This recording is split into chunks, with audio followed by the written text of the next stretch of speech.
Hello students, this is English class for you. Dear students, आज हम बहुत ही important topic discuss करने वाले हैं इस वीडियो में और आपको मैं बताने जा रहा हूँ कुछ ऐसी विशेष गाइडलाइंस जो रीडिंग कॉम्प्रिहेंशन से रिलेटेड है। रीडिंग कॉम्प्रिहेंशन का क्वेश्चन 9 to 12 सभी क्लासेस के लिए इम्पोर्टेंट है और सभी क्लासेस में ये पैसेज से रिलेटेड क्वेश्चंस ज़रूर दिए जाते हैं, तो उन्हीं को लेकर के कुछ गाइडलाइंस जो आपके लिए हैं। First of all, read the passage quickly and study the questions given at the end of the passage. Dear students, सबसे पहले पैसेज को अच्छे तरीके से करने के लिए, समझने के लिए आप जो भी क्वेश्चंस उसमें दिए गए हैं, पैसेज से रिलेटेड क्वेश्चंस जो दिए गए हैं, उनको आपको रीडिंग करना है and then start reading passage. This reading should be thorough and underline की सेंटेंस और words related to given questions. सभी जो भी इम्पोर्टेंट फैक्ट्स हैं उनको आप अंडरलाइन करते हुए चलें। Alternate method could be to go through the all questions first, which gives a rough idea about the content or subject of the passage. It becomes easier to underline the key words while going through the passage and will help to reach the answer faster. Question जो आपने study किए हैं, idea और contents और subject जो passage में है, वो डेफिनेटली अंडरलाइन करते हुए आप चलें और आंसर देने में आसानी रहेगी। While answering the question, try not to give vague or the general answers. Be specific. Sometimes students use one general description when 4 or 5 points have to be made. Avoid general answers. जब आप answer देंगे उस समय ध्यान रखें आपका जो answer है वो किसी भी तरीके से वैग्यू ना हो, जनरल आंसर ना हो, बल्कि कुछ स्पेसिफिक आप उसमें ऐड करें और कुछ अलग आप उसमें अपने कुछ वोकेबलरी, कुछ वर्ड्स आप उसमें ऐड करें। इफ़ेक्टिव बनाएं आंसर को, अपनी लैंग्वेज में लिखने की कोशिश करें। Write in short simple sentences unless required to do otherwise.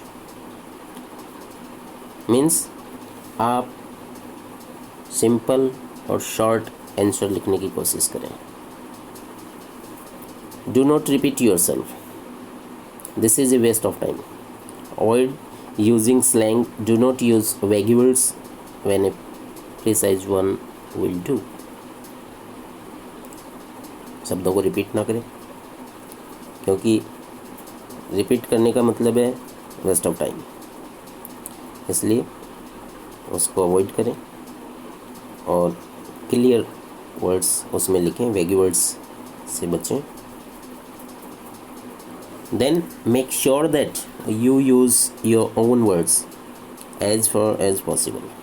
This means that you must summarize and interpret information. Never copy whole chunk from the passage. कोशिश करें आंसर आपके खुद के वर्ड्स में हो, वोकेबलरी अच्छी हो, अपने शब्दों में समराइज करने की कोशिश करें। पैसेज से ऐसे के ऐसे शब्द उठाना भी ठीक नहीं है।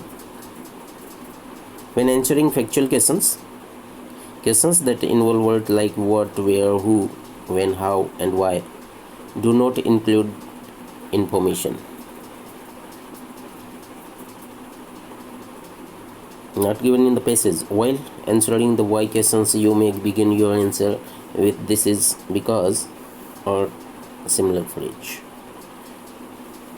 जब भी आप आंसर दे रहे हैं फैक्चुअल क्वेश्चंस के, जिस तरीके से कुछ words what, where, who, and how and why, and do not include information not given in the passage. आपको केवल पैसेज में जो इन्फॉर्मेशन है उन्हीं को इंक्लूड करना है, अदरवाइज नहीं, ये ध्यान रखना है। While answering vocabulary question, determine the part of speech of words, your answer should have the same part of speech. और जब आप वोकेबुलरी से रिलेटेड क्वेश्चन को आंसरिंग कर रहे हैं तो उसमें भी आपको आंसर जब आप देते हैं तो डेफिनेटली डिटरमिन करें the part of speech of the word, select करें, and your answer should have the same part of speech. जिस तरीके से है उसका पार्ट आपका आंसर होना चाहिए। तो आप समझ गए होंगे कम्प्रीहेंशन पैसेज के आंसर लिखते समय आपको किन किन बातों का ध्यान में रखना है। सारे क्वेश्चंस हैं, उनके आंसर जब आप लिखें क्लियर कंसाइज होने चाहिए, सिंपल लैंग्वेज में होना चाहिए। ग्रामर, सिंटेक्स एंड इडियम्स को आप के जो रूल हैं फॉलो करें, और you should base your answers entirely on what is said in the passage. Okay dear student, समझ आया होगा आपको कि किस तरीके से बहुत ही ईजी वे में कम्प्रीहेंशन क्वेश्चंस आप लिख सकते हैं और राइट आंसर शॉर्ट टाइम में दे सकते हैं। Thank you.